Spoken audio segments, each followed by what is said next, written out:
Welcome to the Action Addicts Podcast. I am your humble host, Lord Benjamin Nathaniel Redic II. And today we've got a very special show for you all. But before we get to our special guest, I think everybody should introduce themselves. Again, I'm your humble host, Lord Benjamin Nathaniel Redic II. I am the violence conductor, and you kind of already know what I do. Steven? Hi, I'm Steven Nativi of Ming House Wing Chun. I do Wing Chun Kung Fu, obviously, and I try my best to help preserve the arts for future generations. I'm excited to be here. Paul? Hi, I'm Paul. Nice to meet you all. So I teach martial arts, from Muay Thai to Jiu-Jitsu to mixed martial arts. I also am a stunt performer. I perform a lot in the Texas area. I stunt coordinate, and I love doing films and making films. So that's kind of a bit about me. Okay. And I am Danielle Cavanis Weatherford, and in a moment I'm going to introduce our special guest. I am the owner of the Rock Group, and also a member of a group of film actors, the Texas Film Syndicate, as well as I'm the creative director. It's morning here, so I'm a little with the words. So the chief creative director for the Austin Action Fest. And so we have a little thing that we always do with our guests, and my job is to introduce our guests in the manner that I like to do best. So, Keith, this is for you. What happens when a man rewrites the rules of action and never looks back? Born in Toledo, Ohio, he didn't grow up chasing lights. He chased discipline, language, legacy. Before ever stepping on a film set, Keith W. Strandberg was already fluent in Mandarin Chinese, not for show, but for connection. That fluency opened up a portal, not to stardom, but to a cultural exchange that would change martial arts cinema forever. He didn't wait for Hollywood.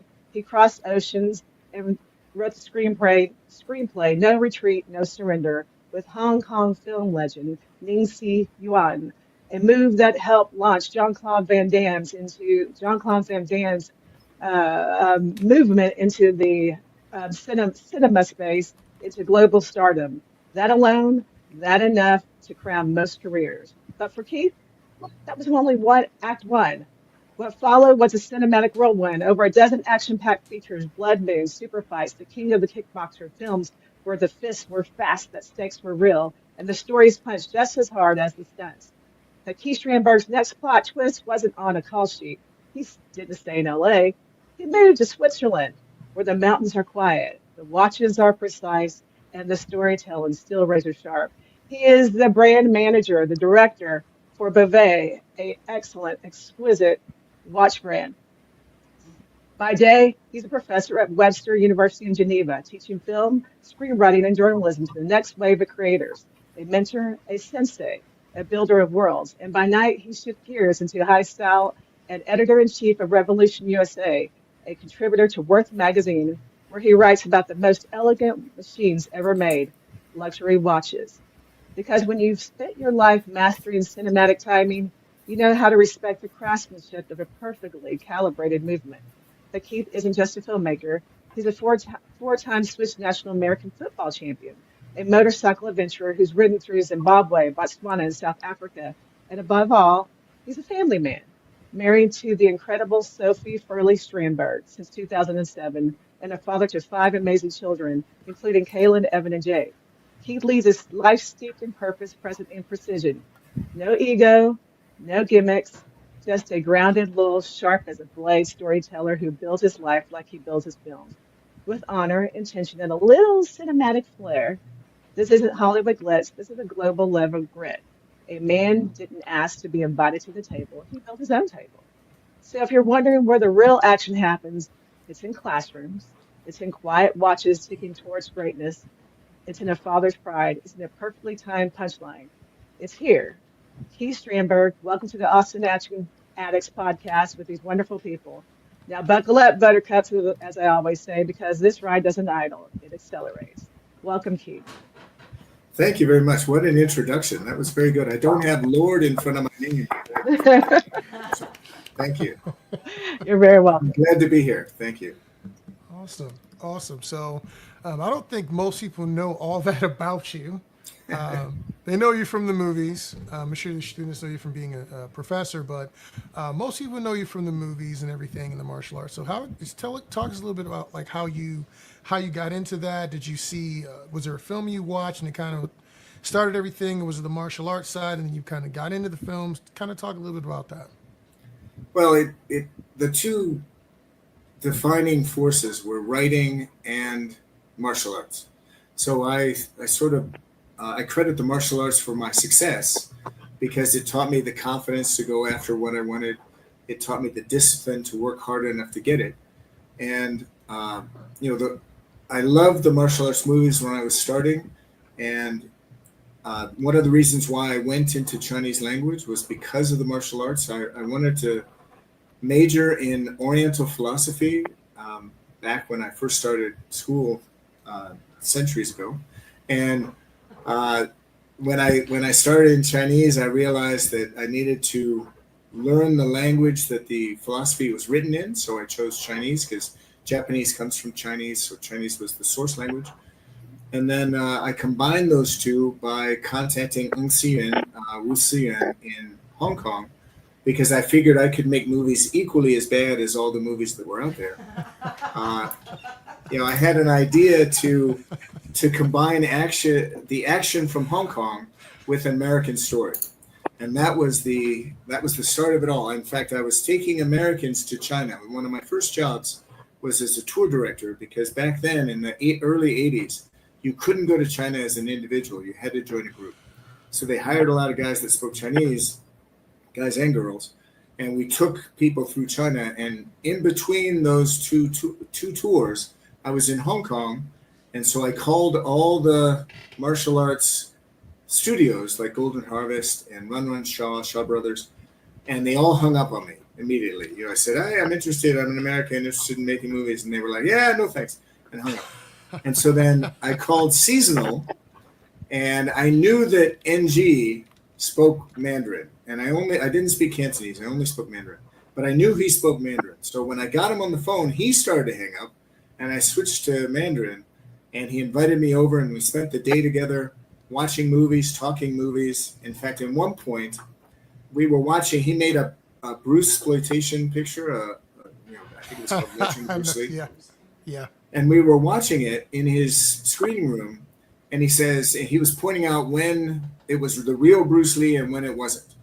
And he was looking at one, he says, "And that's the real Bruce Lee." And I said, "Oh, no, NG, that's not the real Bruce Lee." He says, "Oh, yes, it is. I made this movie. Yes, it is." I said, "It's not." And so he called the editor, Pan Xiong, and he said, "Pan Xiong, is that Bruce Lee?" He goes, "No, it's not Bruce Lee. Keith's right." So I think that really impressed him. Bruce Lee, Bruce L.I.? Yeah, Bruce L.I. or something. Exactly. No, it was the Korean guy, actually, that ended up being the Bruce Lee character in No Retreat, No Surrender. But I could tell from his movements that it wasn't Bruce Lee. And so that impressed him. And by the end of the day, he said, "Hey, if I ever make an American movie, if I ever do what you're thinking of doing, making an American movie with Hong Kong action, I'll call you." And then a year later, he called me and said, "Come to Hong Kong." I quit my job, flew to Hong Kong, spent a couple of months there writing the script. And then that was the start of it all. So I owe it really to the martial arts and to NG, who I'm still friends with. I was just in Hong Kong last month, and we had dinner talking about a new project. So it's been a great ride. That's awesome. So what was the name of that project, the first one? That was No Retreat, No Surrender. That Okay, was the No first Retreat, No movie. Surrender. Yeah. Okay, awesome. Well, it's funny because I just got done watching Karate Kid, and there's literally a part in the new one where this is a conversation that happens where the young female protagonist is trying to buy something from an Asian store. I think it's a Chinese store, and the people are giving her like a hard time and aren't giving her a good price. And then the boy who's from China says it in Chinese. And so then the price changes, the vibe changes, the whole energy changes. So that's actually that's good. Yeah, so that's real. Got it. And I'm sure Stephen, you've experienced some of that with some of the martial arts as well, right? Yeah, it pretty much. Yeah, people know you respect their culture. They tend to treat you better. Okay, so that's where everything kicks off. Tell us some more about No Retreat, No Surrender. Tell us some things that people don't know about No Retreat, No Surrender. Well, I think the thing that most people don't know is that the original script was 180 pages long. And anybody that knows movies know that one page of a screenplay typically equals 1 minute of screen time. So I had written the first epic martial arts movie that was going to be 3 hours long. And as soon as NG saw my first draft, he's like, oh no, this has got to change. Because it needed to be 85 pages, 88 pages, something like that. So it was the greatest film education possible because I was rewriting while we were shooting. So we'd go and we'd shoot and see what we'd shoot, and then I'd rewrite the next day's scene based on what I was learning. So I was able to cut down everything that was extraneous, and the movie ended up being, I think, 85 minutes long. So all that extra stuff that I thought was fantastic. I learned quite early on that you don't have to write anything about the fights. All I would write is they fight. But before, I was writing everything, that this guy did this and he does this, and nothing is the same. So okay, it was a great learning experience for me. But when you write action, do you have it somewhere else where you got this all broken down how you want it to go, or is it still action? They fight and you will figure it out later. It's all the fight coordinator that does it. Okay. So a good example is No Retreat, No Surrender 3, the movie one of the movies that we're screening at the Austin Action Fest. We were shooting a big fight scene in the garage for No Retreat, No Surrender. And I had written that, one of the characters, Lauren Avedon's character, is a very naive martial artist. And Keith Vitali's character is a CIA, FBI agent that's very used to this kind of thing. And so at one point, Keith kills one of the guys in the garage. And at the end of the scene, Lauren has this line of dialogue who says, wow, you killed him. And so I'm watching him set up the fight, and I see that the fight coordinator, Tony Leung, is having Lauren kill one of the fighters. And I stepped in, I said, in Chinese, I explained to Tony, I said, hey, you can't kill him. He's got this line of dialogue. He goes, oh, okay. I didn't read the script. So he didn't even read the script for No Retreat, No Surrender 3. He was just sort of given a general overview of what the fights are going to be, and then they set it up. So even if I had written out the whole fight scene, they never would have read it anyway, so it didn't matter. Got it. Okay. Well, it's interesting hearing all this because I write a little bit as well as do, stunt coordination. Paul does the same thing. And so for me, I definitely read the script because sometimes it changes what the fight has to kind of be like. Or exactly. I mean, that's a good example of it where he had to be sort of naive about the fighting. And I wish that they had read it. But in Hong Kong, actually, when they make movies, they have no script. And they don't even shoot with sound. They come in and they speak whatever language they're speaking, and they dub in whatever the story is later. So they're very used to shooting without a script, and so that's why when they showed up and they hadn't read the script. So from that point on, I would sit down with the fight choreographer and tell them, this is what we're doing in this scene, this is how it needs to go, and then they would adapt based on that. So for that means there wasn't even like a previs. You were just no, we didn't do previses. They're just good. They can just I think I knew that, but I don't think I've ever thought about it, and that is wild because here that is not how people. There's no person who's going to go shoot one without a script unless it's a scriptment.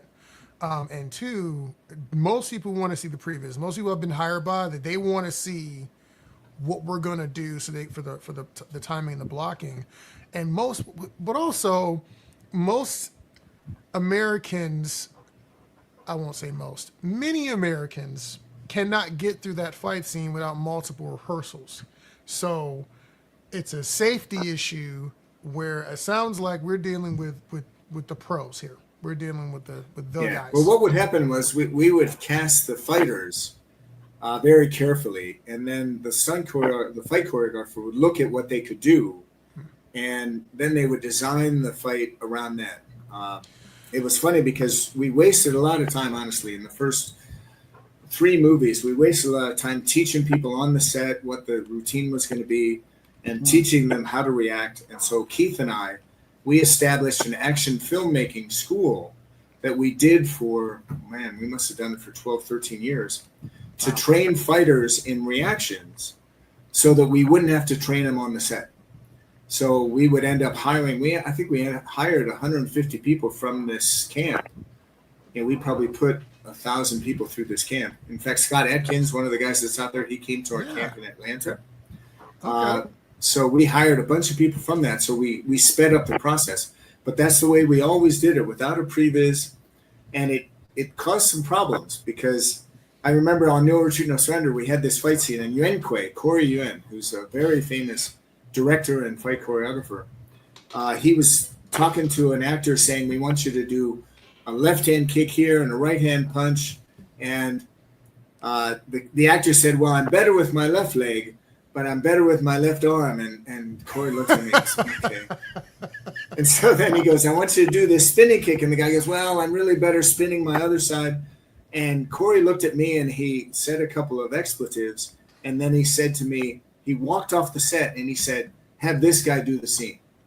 Ooh. And he just walked off the set, and this actor's standing there. And I explained to him, I said, dude, you just really messed up. You should just do whatever he tells you to do, because it's the fight choreographer's goal to make the actor look as good as possible. Yeah. So trying to make any sort of change is a bad idea, especially when you're working with somebody like Corey. Yeah, I have a question for you real quick. I was reading one of your interviews, and it had a whole bunch of different actors in it, in that interview that were in No Retreat, No Surrender. And I think it was Ron Ponell, I guess is his name. Ponell, yes. Ponell. And he didn't want to lose. Yeah.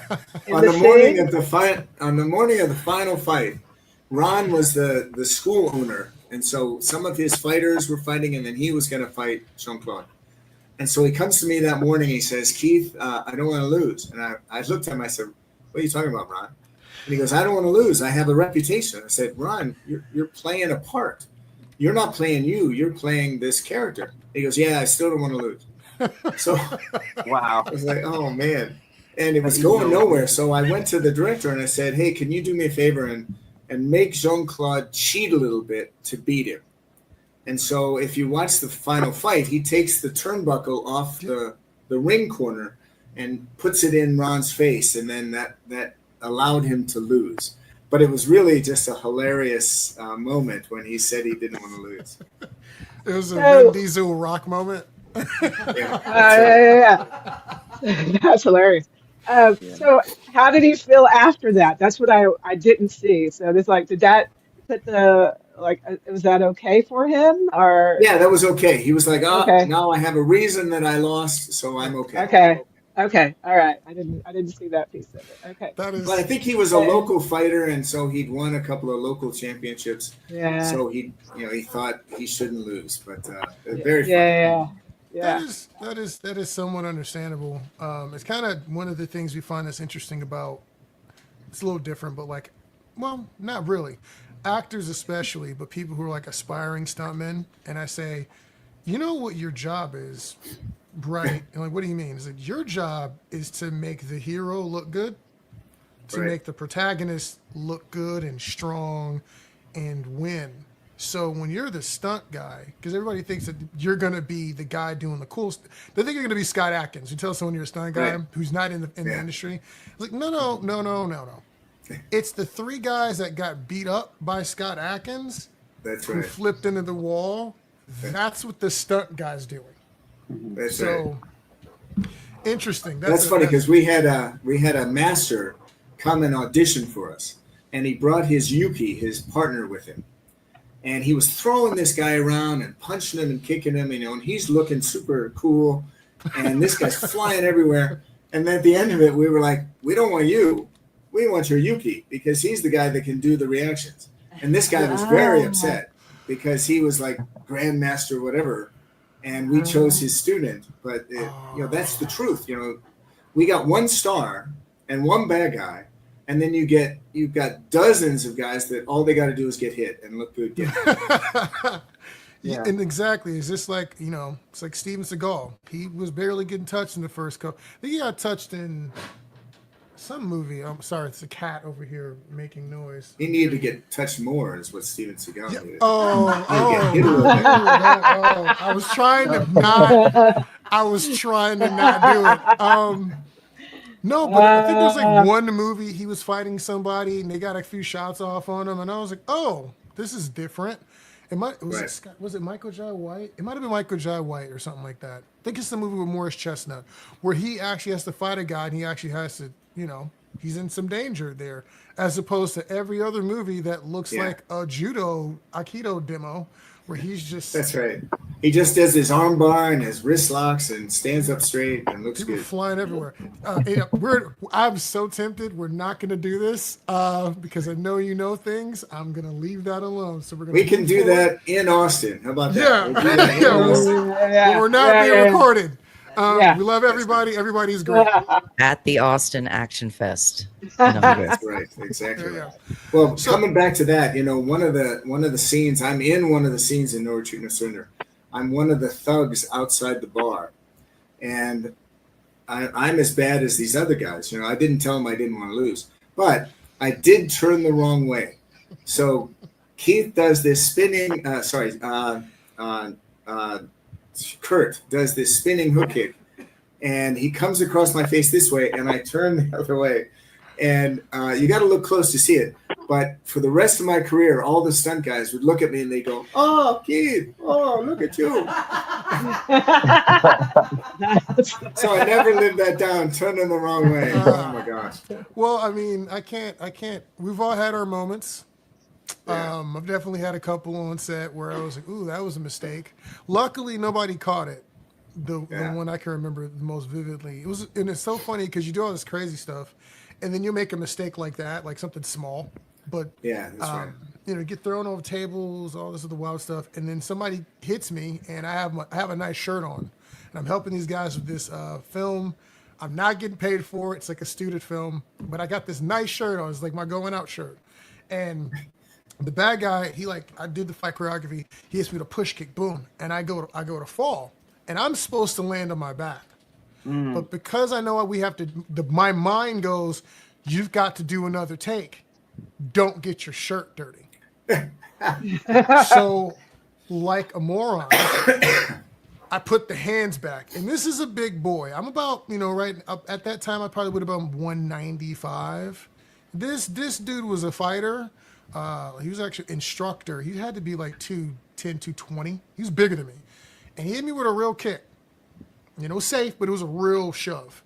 And man, when I say my wrists, I hit that ground, and I was like, yep, because I couldn't feel it. I was like, that is a mistake. This is going to go bad. I was like, I can tell it's coming.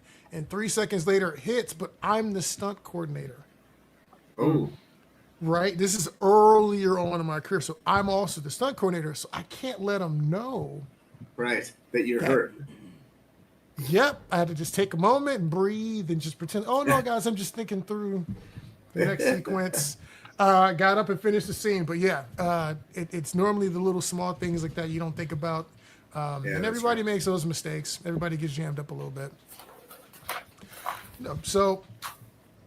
So we talked about No Retreat, No Surrender 1. Is there anything else that happened in that film that people just don't know, that we couldn't tell because the editing was so good or it all came together so well? Because that really started everything. So was there anything else behind the scenes that we didn't see?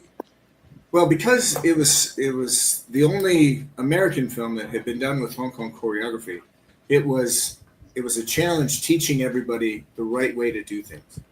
A lot of martial artists, they don't want to throw big sweeping punches and they don't want to throw swinging kicks like that. They'd say, oh, this is the way we do it, straight punches or straight kicks. And so we had to get them out of what they would normally do and throw more pretty kicks. Van Damme's, his kicks were beautiful, no problem with that. Yeah. But it was the martial artists that wanted to do things the way their martial arts training had been done. They weren't action fighters at all.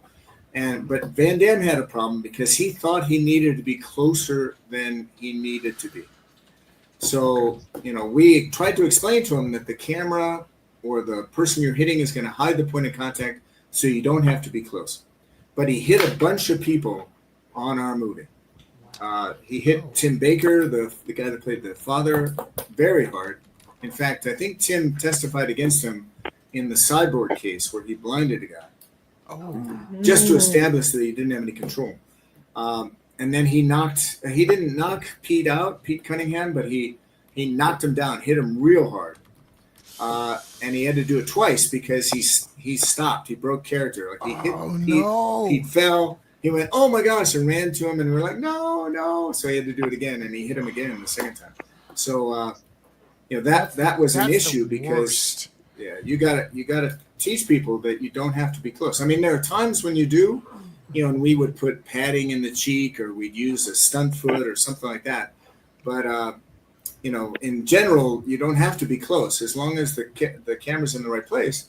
Nobody can really tell. But that was a lesson that we had to teach a lot of people during that movie. Wow. Yeah, I know. Normally for actors, I think I'm the most terrified of an enthusiastic actor who's never done any real fight training, but they're like a dude probably, so they're pretty confident. I can throw a punch, and they snap that thing off at 90% speed, and it's right here. And I'm like, hey man, let me tell you how this doesn't have to work. be that close. Yeah, I've taken a couple pops from stunt people, or not from stunt people, from actors. Normally, the stunt guys are always good. The stunt guys all know that it's about safety, and the actors are trying to be real. But a lot of the things you're talking about, we've seen here. We've been dealing with a lot of martial artists. But the cool thing about martial artists is that they are precise. So you're just teaching them where to strike, and they typically know not to touch their partner. They've been shadow boxing, they've been going light, so they know that kind of stuff pretty well. So that's been pretty cool. Paul, do you have any experience where your actors got a little bit too excited?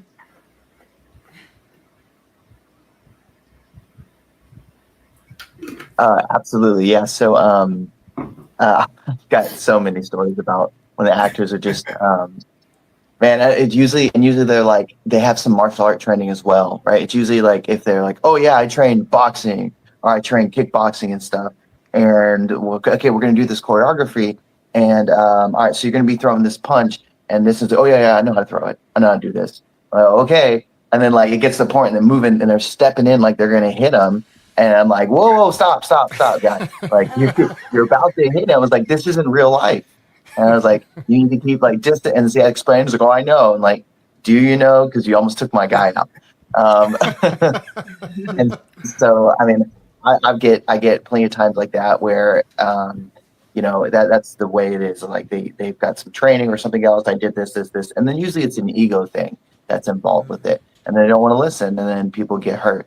If I have like an actor that's green and like is humble, usually there's not any issues, right? They're willing to learn, they're willing to listen, and it's cool because you're the first person that's gonna like have that influence over them. So most of the time, if they're a very green actor, at least when it comes to doing this stuff, it's usually okay in my experience. But if they say they've got some training, oh yeah, I did this training. I trained Muay Thai, I trained MMA with this person, and then now we got an accident. So I think you make a very good point about ego, because the guys that are the worst to work with are the guys you're talking about, the guys that sort of want to make their mark. When we hire the champions, like Keith Vitali, one of the top 10 fighters in the world, he's got nothing to prove. He's happy to learn, he's happy to do. It's the guys that aren't the champions that say, I got to make my mark, I got to look good. We've hired Billy Blanks, we've hired Keith Cook, we've hired Joe Hess, heavyweight champion of the world. None of them had egos. They were the easiest guys in the world to work with. The guys that are the challenge are those guys that have a little bit of training, think they're better than they are, and think they have to outshine the champion. Yeah. And, they never will. But so that's a very good point. Is that a star complex? I want to be a star. Yes, absolutely. Everybody. They want to be the star. And we've had that with a couple of people in the movies where there always comes a point in a movie, and you guys have seen this, where the lead actor or one of the critical actors knows we can't finish the movie without him. It's about 3 weeks into the picture, they wake up one morning and they go, oh, if they replaced me now, they'd have to reshoot all that stuff. So now I can be the guy that I really am, which is a prick. And I can demand certain things. And it's the hardest thing for a producer like me to deal with, because they're right. We can't change them out. Yeah. We can't say, okay, we're gonna reshoot everything we shot. Oh man, I'm trying to think if I've ever been in a scenario where someone's trying to pull that, and I don't think here in Texas I've seen it yet. I've seen it like a short film, but not like a full feature, where someone's done that. Which, thank God that hasn't happened. I've worked with mostly good people, and I have a pretty much a general no a-hole rule on my sets. Seriously, and like we're working on a project right now, and I tell people, because it's a fantasy project, it'll have a lot of Hong Kong style martial arts and action in it, but it's a fantasy movie, and my rule is if you're not fired up about what we're doing and you're just here to collect a paycheck, I don't really want you here, because there's somebody else that this project we're working on is their dream project. They pay money to be in this thing. And you're getting paid to be here and not be excited about it and try to, like, we're supposed to be making the same movie. So we generally have a rule about that. Like, if you're not going to be fired up about it, if this isn't going to really, really get you going, just don't come, man. Just let somebody else take that job. Because the moment we hear any of that crazy stuff, like, we got to get you out of here. Because you know what? I'm totally lying. I wasn't a feature film. It wasn't an actor. It was a coordinator. Okay. And the coordinator knew that we needed him and his guys. And so he tried to shut the production down until he got what he wanted from the director. Yeah. And I was like, Well, I think you're fortunate in Texas because there isn't that much production going on. We use some crews from LA, and those guys, they're there for the paycheck, as you said. They'll put in their hours, and they don't want to do much overtime, and they don't want to, it's not their dream project. Whereas we filmed in North Carolina, which was quite a bit different. We filmed in Pennsylvania, and these guys, they worked on only a couple of movies, so this was important for their careers. So they were willing to do anything. So it's a difference, when we went big budget with Blood Moon, for example, we were hiring Teamsters and we were hiring guys from the union that it's just a paycheck to them, so they didn't really care. And I prefer to work with the smaller crews, with guys this is a big opportunity for them, and they're willing to give their all. Mm-hmm. Absolutely. So talk a little bit about Blood Moon, because you've done a bunch of movies. Some people know very well or remember very well, and some people may not remember that much. Talk about some of the ones that are like Blood Moon, some of the other ones that might be your favorites, that don't get as much attention when we do these interviews. Well, I think that one of my favorites of the movies that I made was called American Shaolin. It was about a kid that goes to China and joins the Shaolin Temple. And it was always a dream of mine to go to the Shaolin Temple and train there. And I was able to realize that 5 years ago. NG knows the abbot of a Shaolin Temple, so he got me in, and I was training with the monks, which was, and I got to go into that chamber, which is closed off now, that has the footprints in the chamber from where all the guys trained. I was able to go in there and put my feet in those footprints. But that was one of my favorites, American Shaolin, because it was kind of my dream to do that. So I lived vicariously through this guy, and I was even willing to shave my head. I didn't have to. But we had Daniel Day Kim, for example, who's a big actor now, being on Lost and Hawaii Five-0. But he was one of the monks in there, and it was a great production. We were in China for 90 days. Crazy picture, but I loved working on it, and I loved the result of it. Actually, I think there's a tournament or something going on right now, because I know a friend of mine, Wing Chun instructor, Sifu Sampson, out of Atlanta, actually, out of Savannah, right? Savannah. He's out of Savannah. He's overseas right now doing some tournament. So, okay. No, that's really, really awesome. On that note, just Stephen, I know you Stephen and Paul kind of played themselves down a little bit, which is fun. But Stephen, can you tell us a little bit more about what you and Ming House are really doing to preserve the martial arts, not just Wing Chun. Just talk a little bit about what you guys are doing. Not to sound insulting or, it's kind of hard to say, but a lot of the martial arts and the way that people push it out kind of a little boring. So for people to get excited, you got to have a little bit more of a punch. So we like to work with groups, or help promote groups, push groups like Martial Club or Dragon Lords, because they make Kung Fu fun. A lot of people, they take it very seriously. Not that the art is not serious. It's supposed to be very serious. It's got a lot of discipline, and you're doing a lot of hard work. But coming from an outsider, you're not. It's not something, you work your regular day job and you got your life going. So you just want something to kind of like unwind, like relax, so Something fun. Something fun that wouldn't say mindless, but because you're putting a lot of time and effort into the system, into the art, but it's got to be fun. It's just, you have to. And that makes sense. And I think a lot of us got involved in the martial arts because we saw it on TV. My dad was a Bruce Lee fanatic. And so I always had like an interest in Jeet Kune Do because of that. There was an interest in Wing Chun, etc.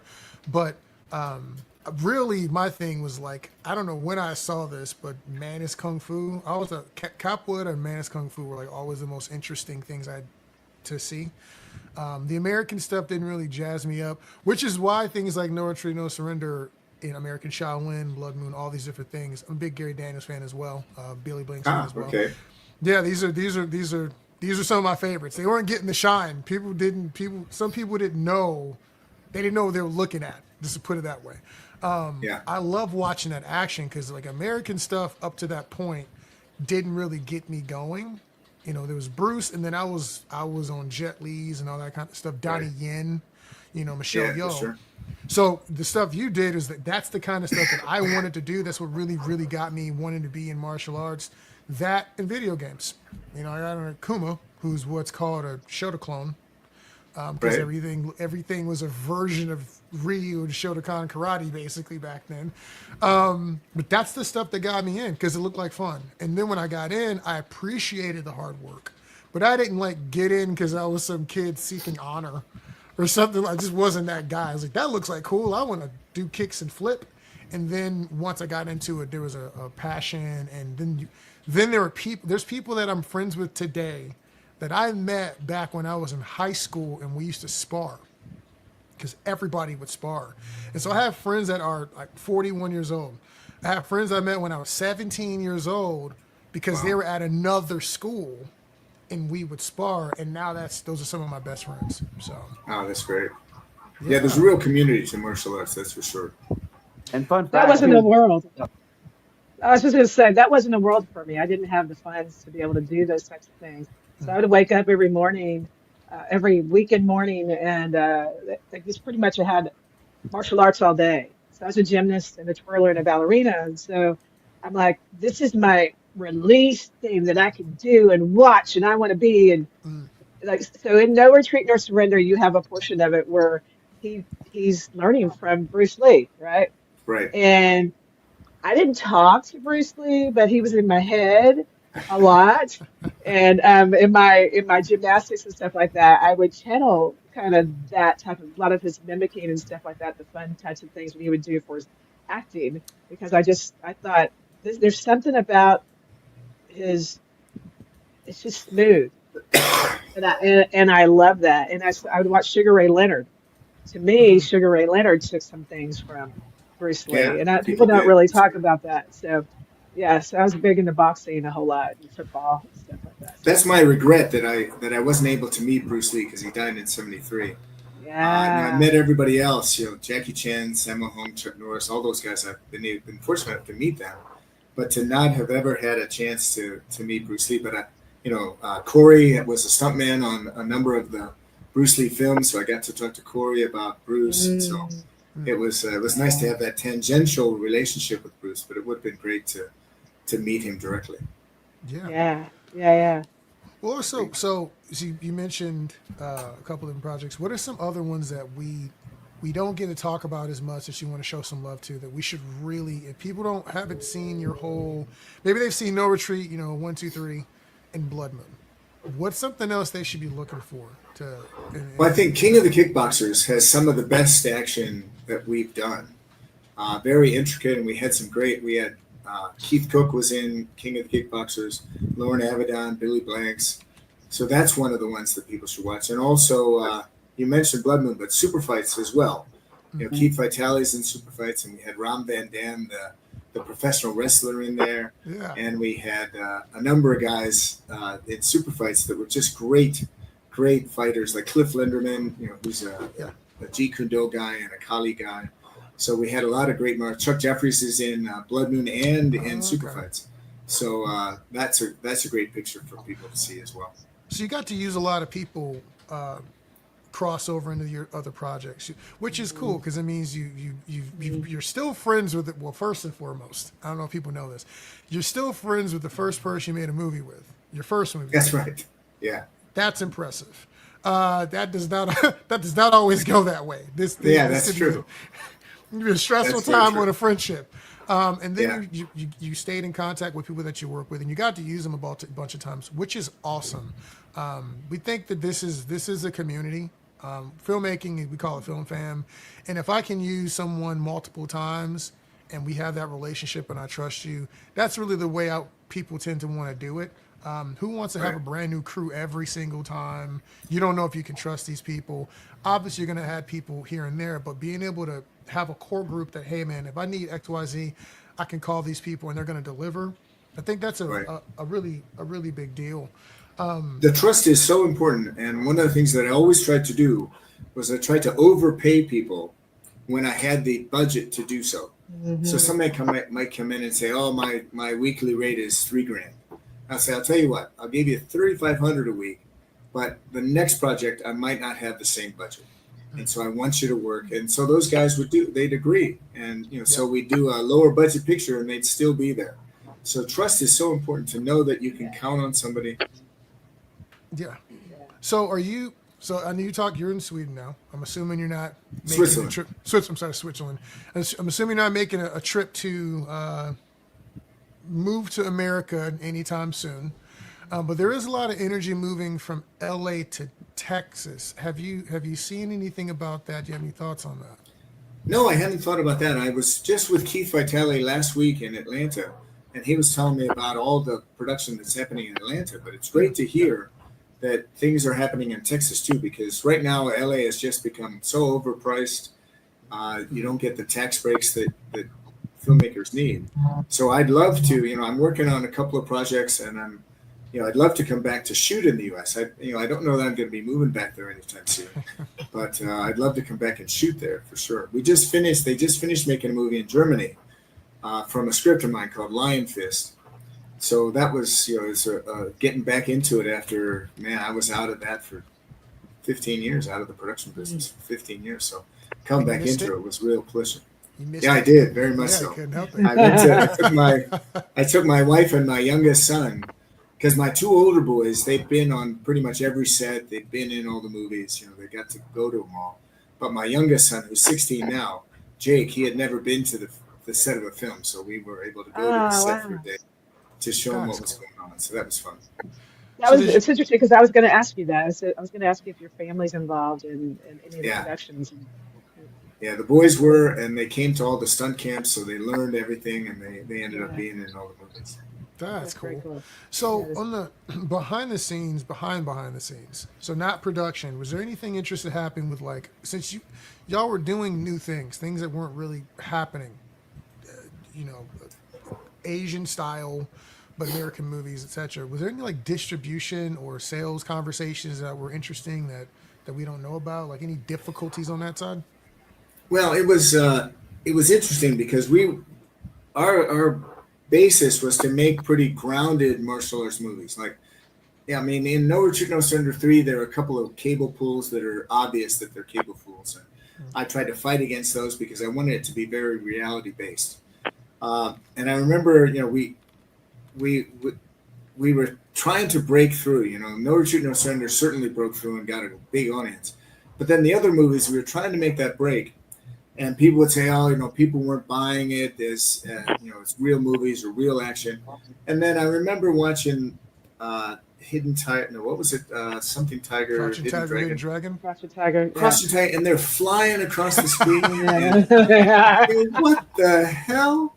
They can fly across the screen, and people accept that, and they won't accept, just a simple pullback or something like that. So that was just, I was livid when I saw Crouching Tiger, Hidden Dragon, and all the shit they did in there. And, we couldn't get away with anything, which was that kind kind of cinematic artistry type of thing. That's the thing with they go like this and they fly across the thing. Exactly. They're trying to do that, and it never happens. No, that is, I remember that. That got an Academy Award or something, I think, too, because of all that. It did, not for Best Picture, but it was something else. Soundtrack, Maybe right? cinematography or I something. think Yeah. it was I think Yo-Yo it's Ma cinematography. soundtrack. It was one that happens to be one of my favorite movies. But yeah, I remember because it's the best. I like that movie, but I hated it at the same time. Me too. That's exactly. Okay. It's I'm gonna the be quiet. best. It's probably the best of its kind because they tried to follow that up with like Hero and some other like House of Flying Daggers, and it didn't really connect the same way. I think that movie is the best version of what is the word? The Wuxia movies where like a Jet Li's Tai Chi Master Part 8, he's flying all over the place and it's sped up. Those movies were fun.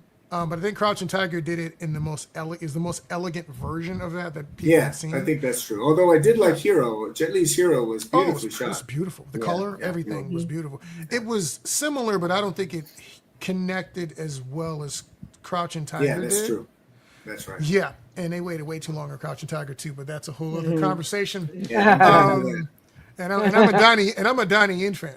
Like Donnie Yen was like the guy because a lot of guys were smaller.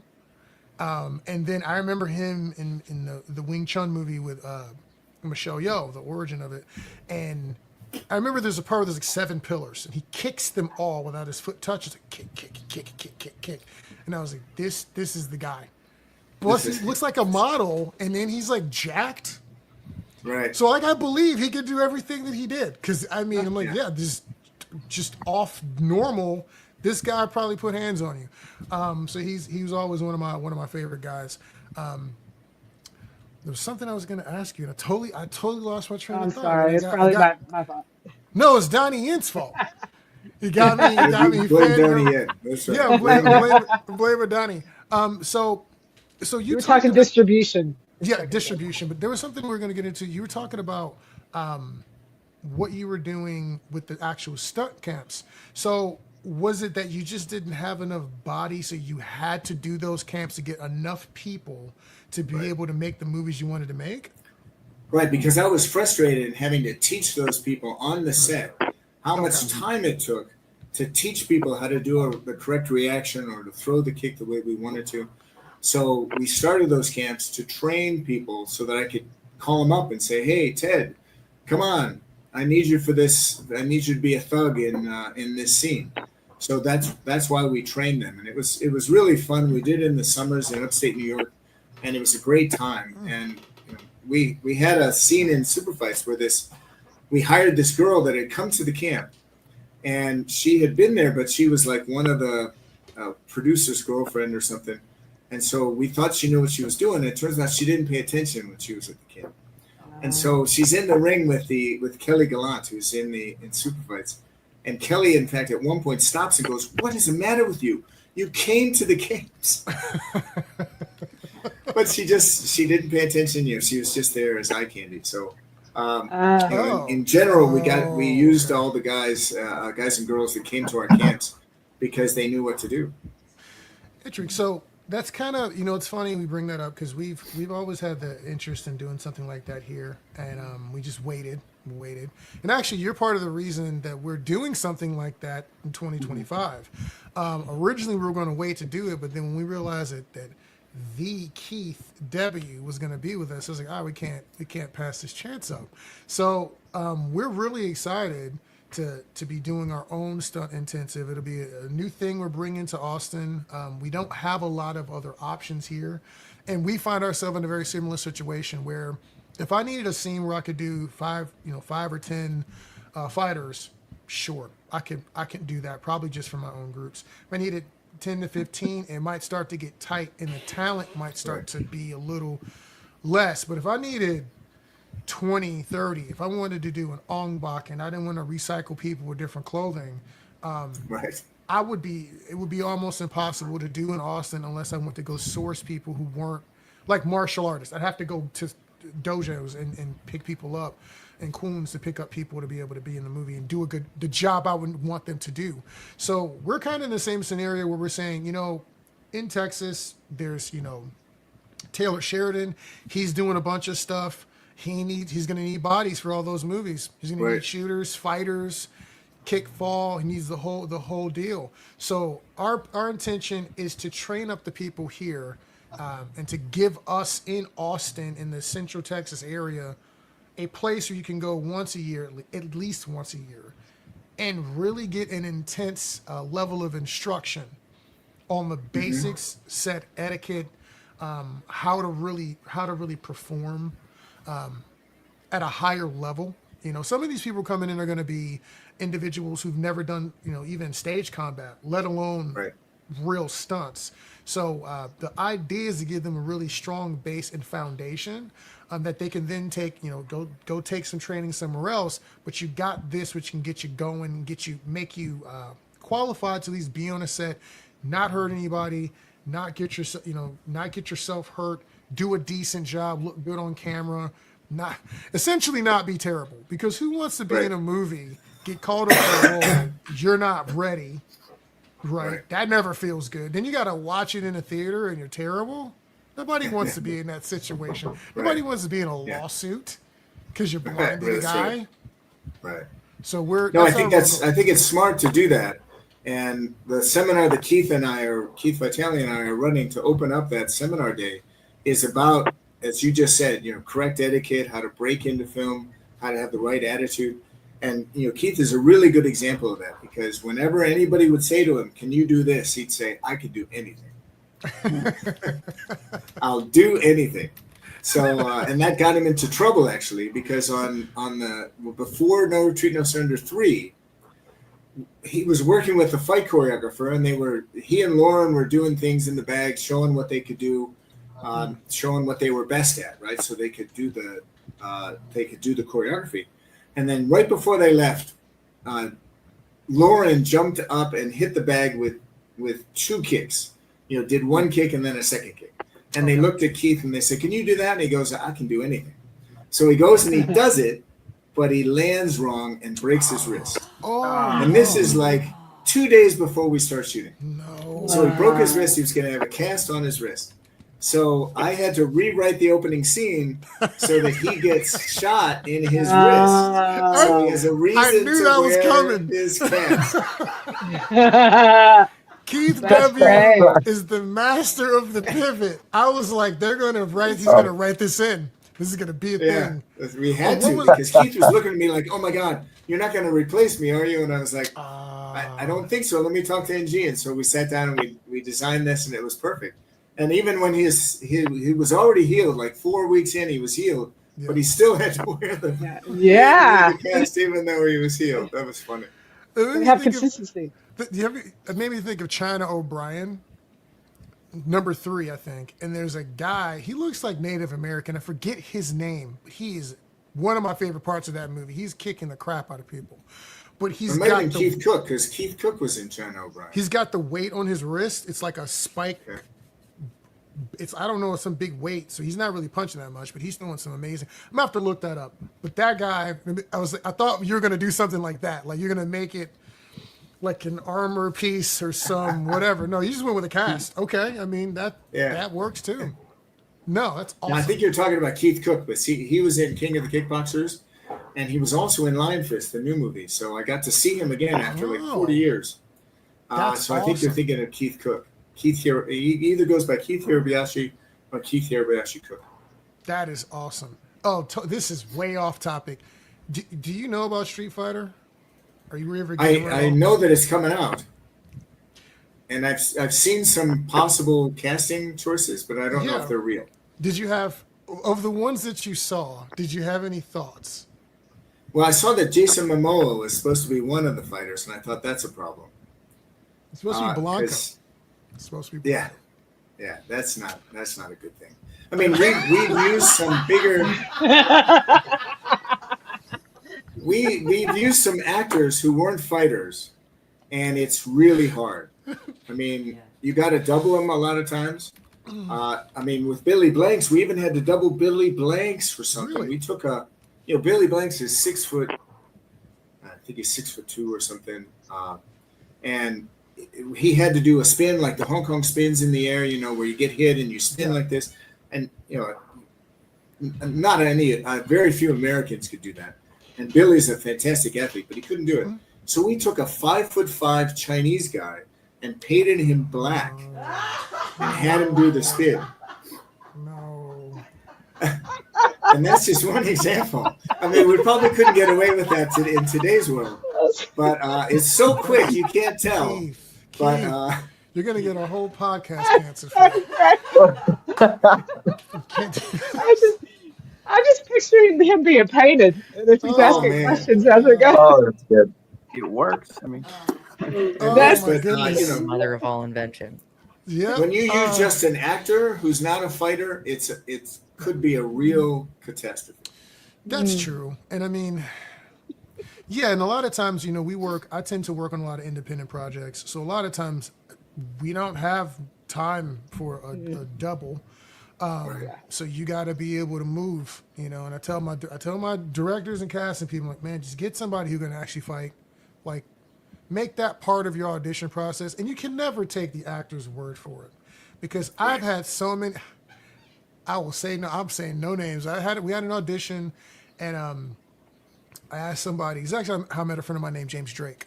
We had an audition for like a ninja zombie movie, and people wanted to play these people. And I'm like, look, we don't have time to train anybody. It's like, no budget, okay? You have to be able to throw some hands. And a woman comes in and she wants to do a role. And she's, I'm a black belt in, I don't know if it was Taekwondo or karate. And I'm like, cool, show me something. At the audition, I'm like, show me. And she takes off her shoes and she does some stuff. And all I will say is she may have had a black belt that she got from Beals or Macy's, but what that woman was not was a black belt in martial arts. Yeah. And I'm like, if I had cast you and then we got into some complicated stuff, we would have been in a whole scenario. So yeah, it's very important. Well, I think actors are taught to put skills on their resume that they don't have. Yeah. So that when they get cast, there'll be no choice but to teach those, like horseback riding, motorcycle riding. They put that on their resume but you always have to see it. We were doing a casting for Blood Moon, and we had this stripper scene, and so we had to see the girl strip. You had to. So we had to. And it's so awkward. I mean, it's really so awkward to do this. And we always had to have a woman in there with us on the casting table because, anybody comes back and says, oh, they did this or did that.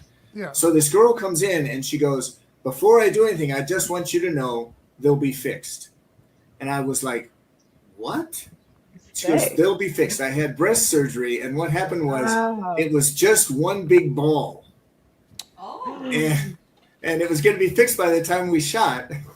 But that's a really good example of you got to see any skill. If you have somebody juggle, you got to see that they can juggle. If you have a fighter, so many actors say, yeah, I'm a champion. You go, okay, show me something. They go, oh, my pants are really tight. Or, oh, my leg is hurt. I can't do anything. And, when we were casting when I picked Jean-Claude out of the line of actors that were waiting to get in, he only had to do 3 or 4 kicks, and they were like, okay, we see. Yeah. Billy Blanks comes in, he throws 2 kicks, and you're like, yeah, no problem. Keith Cook, same thing. Keith Vitali, oh, no problem. It's the guys that say they can do it, and then they can't. I mean, right away when you see somebody move, if they're a martial artist or not. If you can at least play one on TV, Which is why I have an issue with a lot of movies that pop up now. I'm like, I know that this person is moving. They don't even move right for this. This is. Right. I have a lot of feelings about a lot of things. Street Fighter chief among them. I'm very angry because they're casting that in a very interesting way.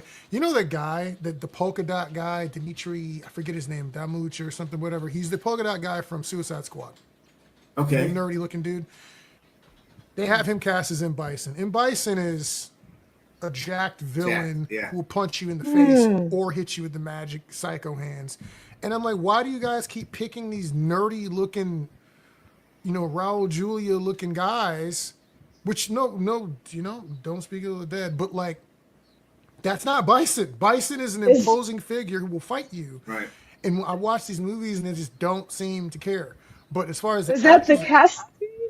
Do they know? Are they aware of? Well, maybe they don't understand their audience. No, they don't understand the audience. You can tell by Yeah, the people that they are casting. But But they might bulk them up though. no matter. Nah. He looks wrong. He Doesn't doesn't even matter. look. He doesn't Yeah. even look right. He's His small. eyes are shaped. His eyes are shaped He's wrong. small. Okay, his eyes don't have the right thing, and his teeth don't do the right smile. He's not Not Bison. big. He's not So- big enough either. Yeah, he's not big enough. He And needs so, to be way bigger, way imposing, super Yes. tall. I'm still stuck on the round boob right now. I'm just the uniboob. there. So I was gonna get back The to the uniboob. I was gonna get back to the uniboob. So the thing is that's interesting is that as stunt guys, I always tell people never do the opposite.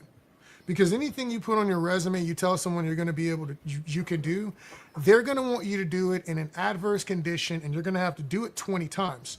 So if you can barely do a backflip, I don't suggest that you promote yourself as a guy that can do a backflip, because they're going to expect you to do that backflip in armor, Right. in a robe, in combat Yeah. boots, 25 times, because the camera wasn't focused right. They need multiple angles.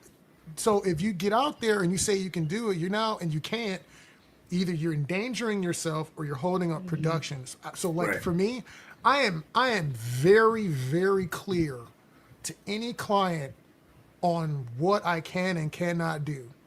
And if Right. it's something that might be just outside of the scope, I'm like, schedule budget permitting, like if you give me 2 months, I can get that to you.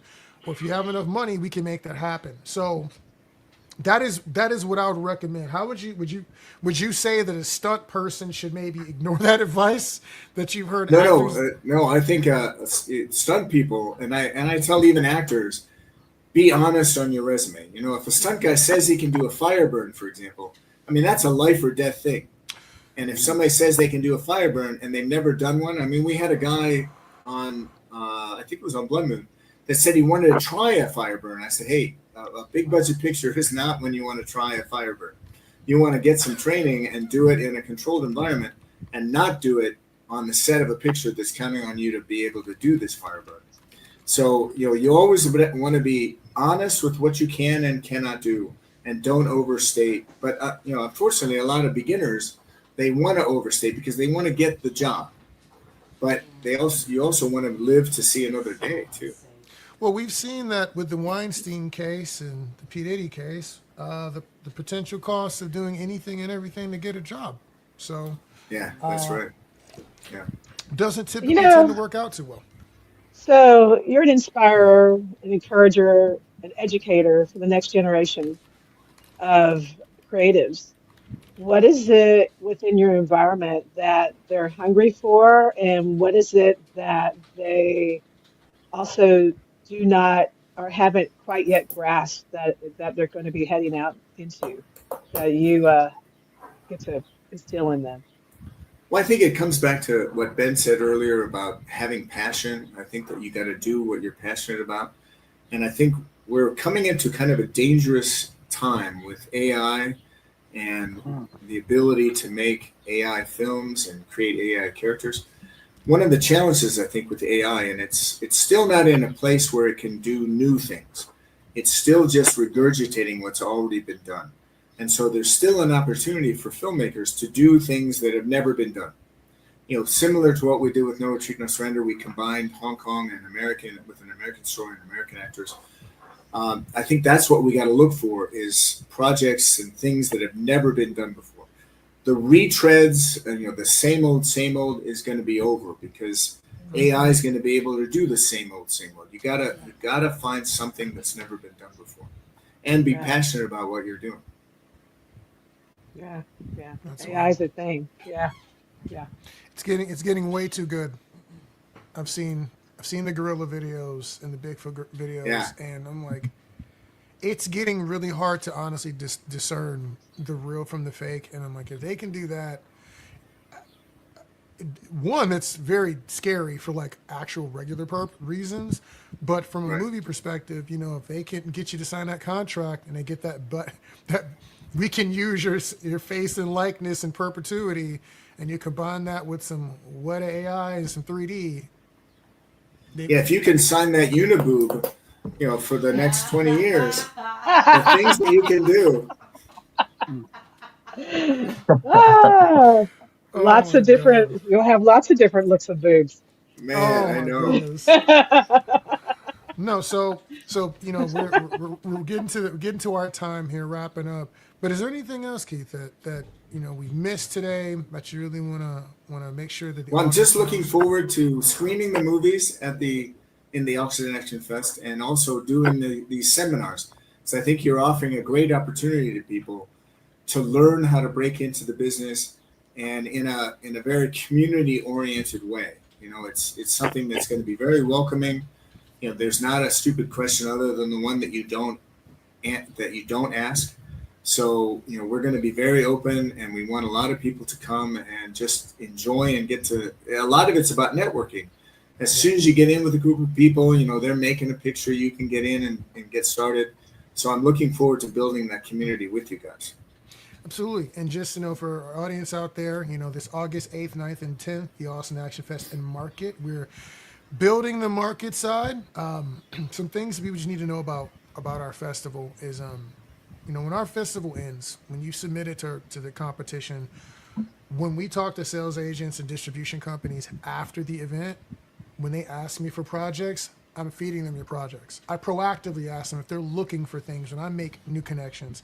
And if they say they're looking for X, Y, Z, I go back 2-3 years into the catalog and send them the projects that they might enjoy. And I send them your contact information.